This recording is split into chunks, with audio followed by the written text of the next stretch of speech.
نحمد ونصلي ونسلم على رسوله الكريم اما بعد فاعوذ باللہ من الشیطان الرجیم بسم اللہ الرحمن الرحیم۔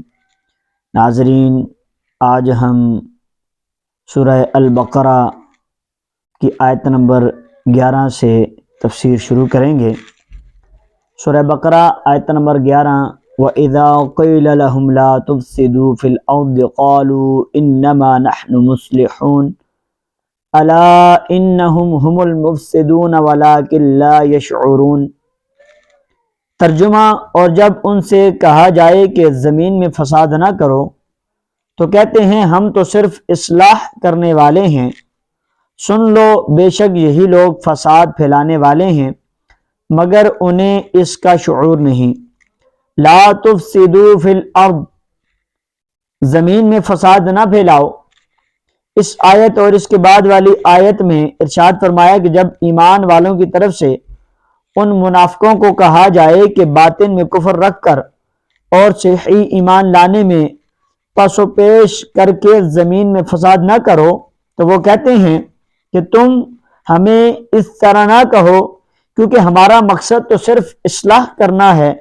اے ایمان والو، تم جان لو کہ اپنی اسی روش پر قائم رہنے کی وجہ سے یہی لوگ فساد پھیلانے والے ہیں مگر انہیں اس بات کا شعور نہیں، کیونکہ ان میں وہ حس باقی نہیں رہی جس سے یہ اپنی اس خرابی کو پہچان سکیں۔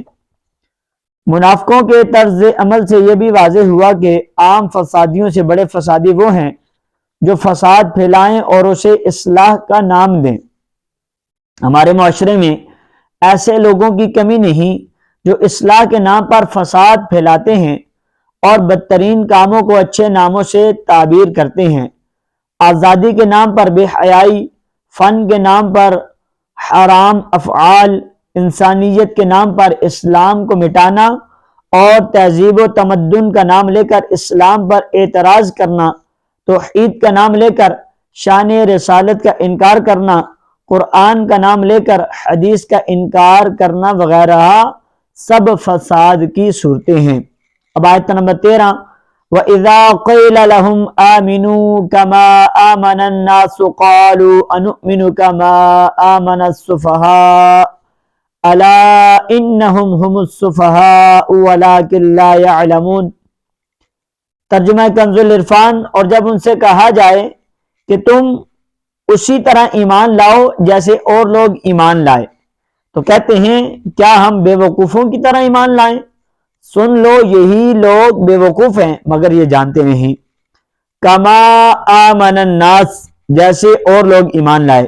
یہاں الناس سے صحابہ کرام اور ان کے بعد ان کی کامل اتباع کرنے والے مراد ہیں۔ اس آیت میں بزرگان دین کی طرح ایمان لانے کے حکم سے معلوم ہوا کہ ان کی پیروی کرنے والے نجات والے ہیں اور ان کے راستے سے ہٹنے والے منافقین کے راستے پر ہیں، اور یہ بھی معلوم ہوا کہ ان بزرگوں پر طعن و تشنیع کرنے والے بہت پہلے سے چلتے آ رہے ہیں۔ اس آیت کی روشنی میں صحابہ و ائمہ اور بزرگان دین کے متعلق اپنا طرز عمل دیکھ کر ہر کوئی اپنا راستہ سمجھ سکتا ہے، صحابہ کرام کے راستے پر ہے یا منافقوں کے راستے پر ہے۔ نیز علماء و صلحاء اور دیندار لوگوں کو چاہیے کہ وہ لوگوں کی بد زبانیوں سے بہت رنجیدہ نہ ہوں، بلکہ سمجھ لیں کہ یہ اہل باطل کا قدیم دستور ہے۔ نیز دینداروں کو بیوقوف یا دقیانوسی خیالات والا کہنے والے خود بے وقوف ہیں۔ صحابہ کرام کی اللہ کی بارگاہ میں مقبولیت۔ اس آیت سے یہ بھی معلوم ہوا کہ حضور علیہ الصلوۃ والسلام کے صحابہ کرام اللہ پاک کی بارگاہ کے ایسے مقبول بندے ہیں کہ ان کی گستاخی کرنے والوں کو اللہ پاک نے خود جواب دیا ہے۔ صحابہ کرام کے بارے میں حضرت ابو سعید خدری رضی اللہ عنہ سے روایت ہے کہ نبی کریم صلی اللہ علیہ وسلم نے ارشاد فرمایا، میرے صحابہ کو گالی گلوچ نہ کرو، ان کا مقام یہ ہے کہ اگر تم میں سے کوئی احد پہاڑ کے برابر سونا اللہ کی راہ میں خرچ کرے تو اس کا ثواب میرے کسی صحابی کے ایک مد یعنی ایک چھوٹی سی مقدار بلکہ آدھا مد خرچ کرنے کے برابر بھی نہیں ہو سکتا۔ اور اللہ کے اولیاء کے بارے میں حضرت ابو ہریرہ رضی اللہ عنہ سے روایت ہے، حضور علیہ الصلوۃ والسلام فرماتے ہیں اللہ نے فرمایا کہ جو میرے کسی ولی سے دشمنی کرے اسے میں نے لڑائی کا اعلان دے دیا۔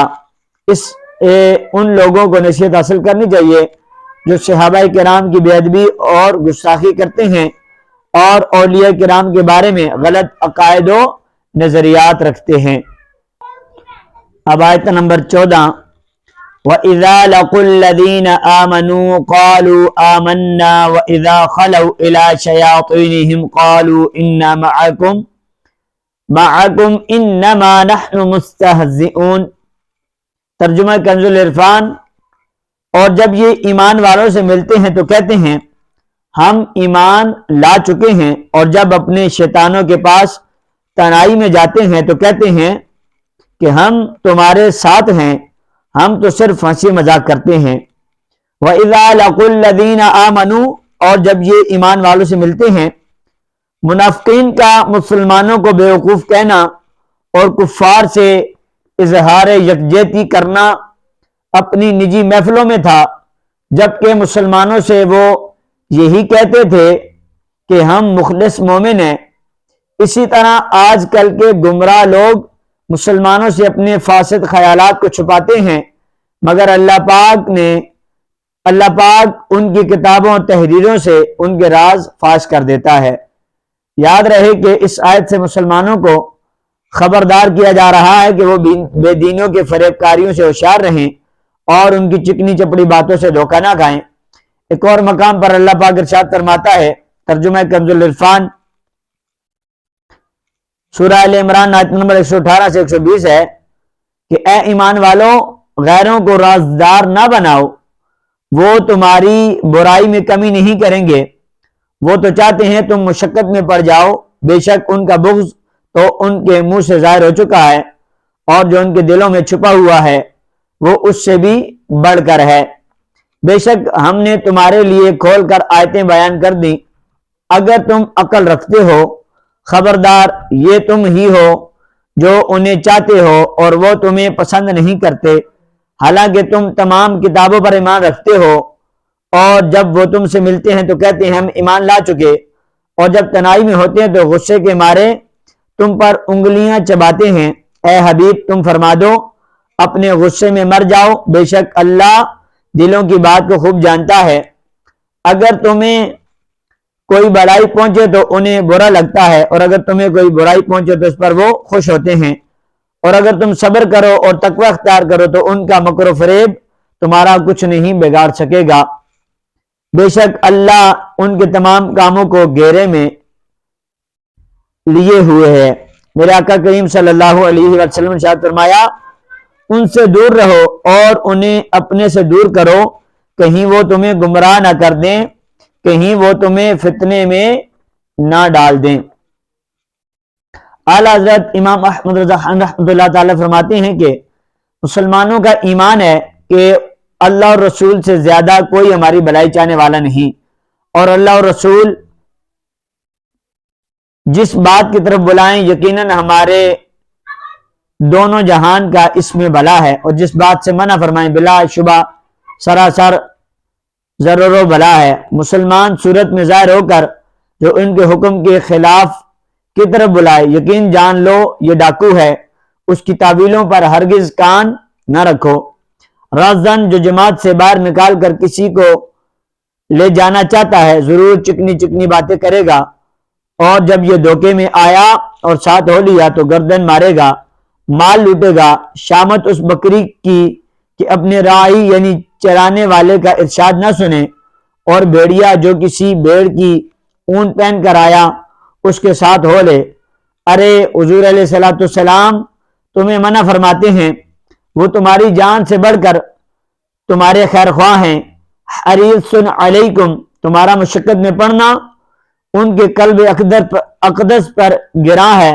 عزیز علیہ ما عنتم وہ اللہ واللہ وہ تم پر اس سے زیادہ مہربان ہیں جیسے نہایت چہیتی ماں اکلوتے بیٹے پر، بالمؤمنین رؤوف الرحیم، ارے ان کی سنو، ان کا دامن تھام لو، ان کے قدموں سے لپٹ جاؤ۔ وَإِذَا خَلَوْا إِلَىٰ شَيَاطِينِهِمْ، اور جب اپنے شیطانوں کے پاس تنہائی میں جاتے ہیں، یہاں شیاطین سے کفار کے وہ سردار مراد ہیں جو دوسروں کو گمراہ کرنے میں مصروف رہتے ہیں۔ منافق جب ان سے ملتے ہیں تو کہتے ہیں ہم تمہارے ساتھ ہیں، اور مسلمانوں سے ملنا محض استہزاء کے طور پر یعنی مذاق کے طور پر ہے، اور ہم ان سے اس لیے ملتے ہیں تاکہ ان کے راز معلوم ہوں اور ان میں فساد انگیزی کے مواقع ملیں۔ اس سے معلوم ہوا کہ جس طرح جنات میں شیاطین ہوتے ہیں اسی طرح انسانوں میں بھی شیاطین ہوتے ہیں۔ انما نحن مستہزئون، اور ہم تو صرف ہنسی مذاق کرتے ہیں۔ منافقین صحابہ کرام کے سامنے ان کی تعریفیں کرتے اور بعد میں ان کا مذاق اڑاتے تھے۔ اسی بات کو بیان کرنے کے لیے آیت مبارکہ نازل ہوئی۔ اس آیت سے معلوم ہوا کہ صحابہ کرام اور پیشوان دین کا مذاق اڑانا منافقوں کا کام ہے، یعنی صحابہ کا مذاق اڑانا یہ منافقوں کا کام ہے۔ آج کل بھی ایسے لوگوں کی کمی نہیں جو اپنی مجلسوں اور مخصوص لوگوں میں علماء صلحاء اور دینداروں کا مذاق اڑاتے اور ان پر بھپتیاں کستے ہیں، اور جب ان کے سامنے آتے ہیں تو منافقت سے بھرپور ہو کر خوشامد اور چاپلوسی کرتے ہیں اور تعریفوں کے پل باندھتے ہیں۔ یوں ہی ایسے لوگوں کی بھی کمی نہیں جنہیں مذہب اور مذہبی نام سے نفرت ہے، اور مذہبی حلیہ اور وضاحت دیکھ کر ان کی طبیعت خراب ہو جاتی ہے۔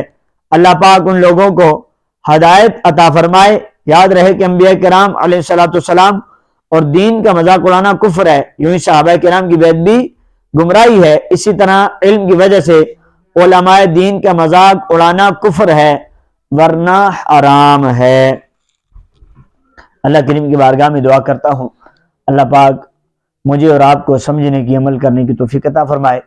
کل انشاءاللہ اگلی ویڈیو میں اگلی آیات کے ساتھ ان کی ترجمہ تفسیر کے ساتھ پھر حاضر ہوں گے۔ تب تک کے لیے اجازت۔ السلام علیکم ورحمۃ اللہ وبرکاتہ۔